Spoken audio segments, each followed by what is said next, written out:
saying, oh, Justin Yerbury, saying, oh, Justin Yerbury.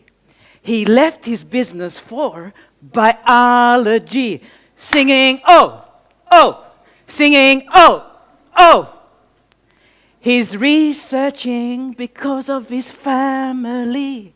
He's looking into motor neuron disease and rewriting history, singing, oh, Justin Yerbury.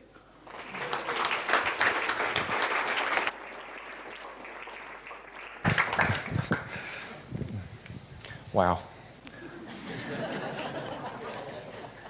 Makes my puppet look silly.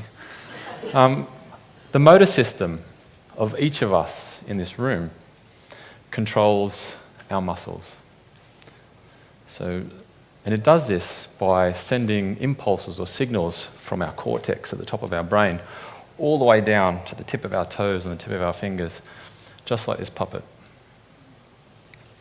And although I'm not a great puppet master, you can see that I can move his legs and arms around. But if we cut those lines of communication between the controller and the limbs, you can see that falls limp, and we can no longer control it. If we do that to each of these, we can no longer control any of the movement of this puppet. And that's exactly what happens in motor neuron disease. So today I'm going to talk to you about our ideas around our work on motor neuron disease, or MND for short. So motor neuron disease is a fatal, currently incurable and progressive neurological disease. It results from the loss of those motor neurons, and that results in muscle weakness, wasting, progressive paralysis, and eventually death.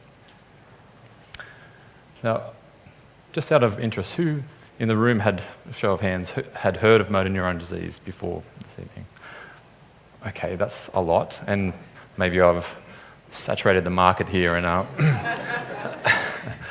typically speaking, it's not a very well-known disease, although it has a lifetime risk of about 1 in 400 people.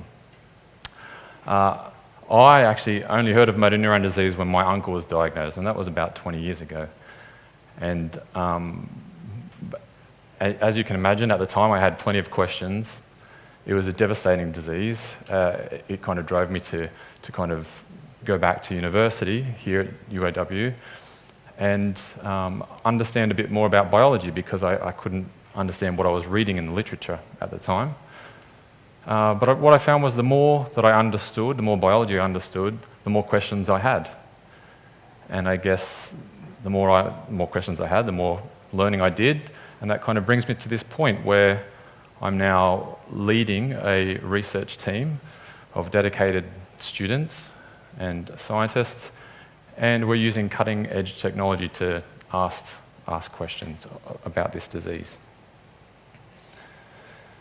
But what I want to talk to you today is our ideas around a simple observation that motor neuron disease moves from one part of the brain to another and results in the progression of disease from one part of the body to another.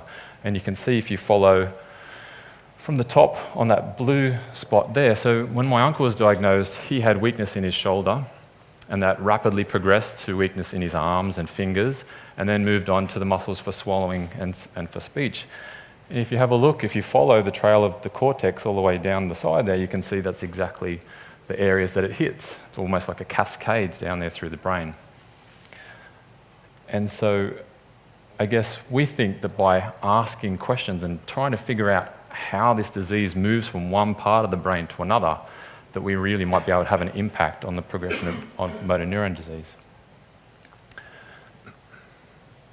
But let's step back a little bit, first of all, and kind of try and understand what causes motor neuron disease, what causes diseases in general.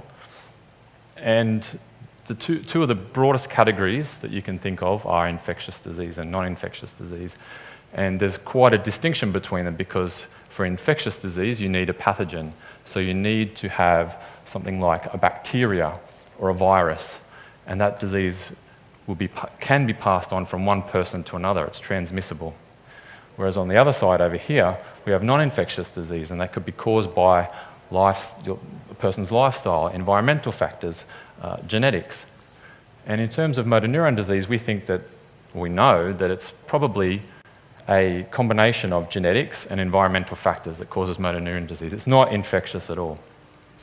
But we are taking inspiration in terms of studying the progression of the disease from something that blurs the lines between infectious and non-infectious disease. And that is called Kuru. Now, Kuru is a fatal neurodegenerative disease found only in the land of the Foray people in Papua New Guinea. And this here is a photo from the 1960s or 70s, and this is Professor Michael Alpers, who was there from very early on in a lot of these cases of Kuru. And it's a very devastating disease, and if you were to list the symptoms of Kuru, you would see that it's almost like Alzheimer's disease, Parkinson's disease, schizophrenia, motor neuron disease, all rolled into one. It truly is devastating. And the interesting thing is that this is a neurological disease that was infectious, totally unheard of before, and only in this very particular location in Papua New Guinea. And what they very quickly discovered that this was being passed from one person to another through the act of the mortuary feast, which is a cannibalistic ritual of eating your loved ones after they'd passed away. And so this is how it was being passed from one person to another. And so after many, many years of research, of trying to figure out what is the pathogen, how do we find out what is the pathogen causing Kuru and passing it from one person to another, it was discovered that it was not a bacteria or a virus that we normally think of as pathogens, but it was something that they called at the time a prion. It was a new pathogen, and a new pathogen hadn't been discovered for over 100 years, so this was something totally new. What was really fascinating to the scientists at the time was that when they looked at what a prion was, what it consisted only of protein. It was only protein molecules. When we look at bacteria, viruses, any of the known pathogens, we know that the pathogen needs to be able to reproduce in order to go from one host to another. And it needs to be able to contain all of the information required to reproduce. And generally speaking, that information is stored in DNA.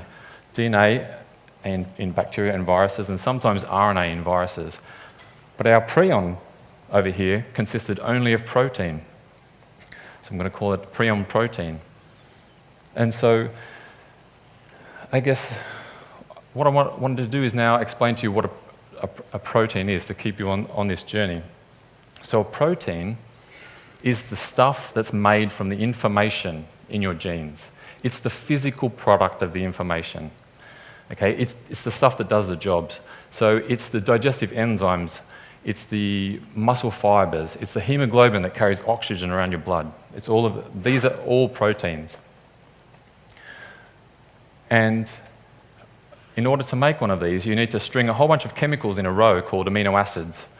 But then, in order to get it to do its job, you need to have a kind of a protein origami and make it fold on itself to get a particular shape. The thing with our prion protein over here is that it is a shapeshifter. It comes in two different shapes. And for ease of me remembering, I'm going to call it a good shape and a bad shape. And the good one is found in all of our brains, and the bad one is what causes Kuru. Now, I'm going to kind of demonstrate this in the form of some paper planes. So these paper planes are made from the exact same chemical structure. In this case, white A4 paper. The only difference in these two planes is the way that I've folded them. Okay? But in terms of what they do, okay, so they're both going to fly, hopefully. But if I was to throw this plane into the audience, I would know, well, first of all, it's not going to make it to the audience, but it's going to fly gently and it's not going to do any harm, it's benign. On the other hand, this nice pointy one here, if I was to throw this into the audience, that it's probably going to do some damage and poke someone's eye out. So I won't do that. But you get my point. So with the same chemical structure, the only difference being the fold of those two things, one likely to do damage and the other one is quite benign. And that's exactly what we have here with our prion protein. Now, the trick with our prion protein is that although, yes, it's a shapeshifter, but it can convince other prion proteins to change their shape, and that's what causes the accumulation. That's what makes it a pathogen. So the only information needed is the shape. So what we're doing, what our idea is that although MND is not infectious, we think this protein folding, this misfolding, this shape-shifting is just as important for MND as it is for Kuru. And we think that we can substitute passing these prion or misfolded proteins from one person to another in Papua New Guinea to one neuron to another in the brain of someone with motor neuron disease.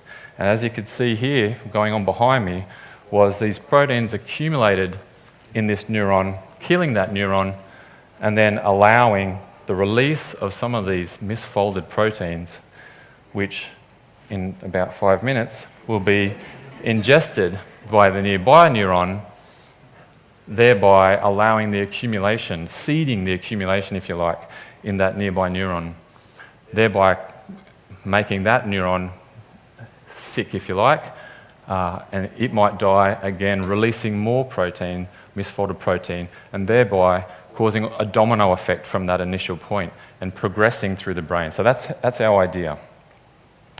That's our idea, that this is what explains that ordered progression in the brain of people with motor neuron disease.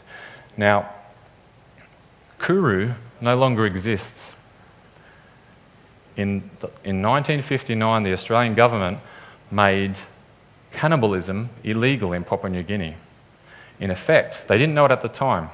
In effect, what they did was they stopped the transmission of those prions right there. And no new cases, no new transmission occurred after that date. So all children born after that date will never get Kuru.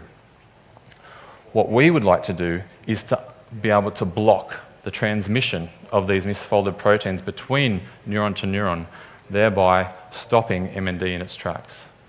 Thank you for listening.